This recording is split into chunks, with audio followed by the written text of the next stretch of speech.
everybody really needs to calm down about evidence-based practice.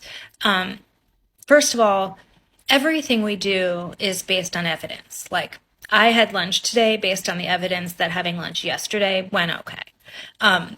There's nothing profoundly important about the idea that people are practicing according to evidence. The problem is what evidence at this point is getting privileged over other evidence.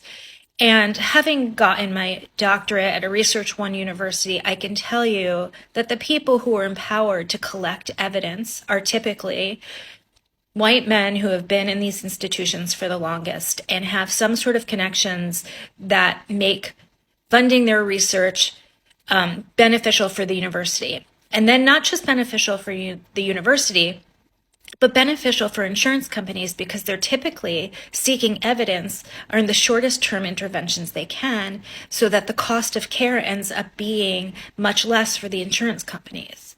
I would argue that the idea of evidence-based practice is somewhat of a scam, and there's very few evidence-based practices that I haven't seen be somewhat harmful to communities of color, queer communities, or neurodivergent communities. And that's because the evidence is not being gathered by marginalized people. It's being gathered either about white upper middle class people by white upper middle class people who are not living on the margins, or it's communities who are marginalized being studied by communities that have more power than them and see them as objects rather than the complex subjects that they really are.